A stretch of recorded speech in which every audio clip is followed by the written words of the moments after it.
வணக்கம். இப்போ நம்ம பார்த்து கொண்டு இருப்பது தென்காசி மாவட்டத்தில் புளியரை அப்படின்ற ஒரு இடம். இங்கே ஒரு நல்ல ஒரு அழகான கோவில் இருக்குது. சிதம்பரம் நடராஜர் கோவிலோட தொடர்பு படுத்தி இந்த கோவிலோட தல வரலாறு சொல்கிறாங்க. ஆனால் ஒரு சின்ன கோவில், அழகான ஒரு கிராமம், இயற்கையான சூழ்நிலையில் இருக்குது. மூலவர் சதாசிவமூர்த்தி. இப்போ நீங்கள் பார்த்துட்ருக்கிறது 27 நட்சத்திரங்கள். இந்த 27 நட்சத்திரங்களும் படிக்கட்டுகளாக இருக்குது அப்படின்னு சொல்கிறாங்க. வரலாம், அனைவரும் ஒரு தடவை இந்த சதாசிவமூர்த்தியையும் தாயார் சிவகாமி தாயாரையும் கும்பிடணும். இதில் இன்னொரு ஸ்பெஷாலிட்டி என்ன அப்படின்னா, இந்த கோவிலில் மூலவர், தட்சிணாமூர்த்தி,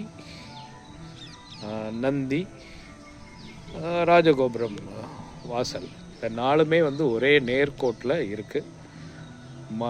நந்திக்கும் மூலவருக்கும் நடுவில் தென்முக கடவுளான தட்சிணாமூர்த்தி வீட்டு இருக்கார். அதனால் குரு பகவானுக்கு உகந்த கோயிலாக இது கருதப்படுது. அவசியம் ஒவ்வொருத்தரும் குற்றாலத்துக்கு வரவங்க, எவ்வளவோ லட்சக்கணக்கான மக்கள் வருடந்தோறும் வராங்க. அவங்க எல்லாருமே இந்த அருள்மிகு சிவகாமி அம்மாள் சமேத சதாசிவமூர்த்தி ஆலயத்தையும் தரிசனம் பண்ணணும் அப்படின்னு சொல்லி கேட்டுக்கிறோம்.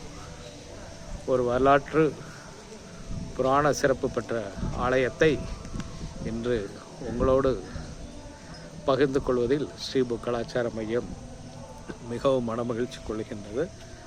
ஒரு அழகான கிராமம், நல்ல ஒரு இயற்கையான சூழ்நிலை.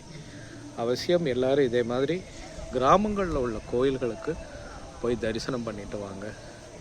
தென்னாடுடைய சிவனையை போற்றி, எந்நாட்டவருக்கும் இறைவா போற்றி. ஸ்ரீராம் ஜெயராம் ஜெய ஜெயராம். மற்றும் ஒரு வீடியோவோடு உங்களை சந்திக்கின்றோம்.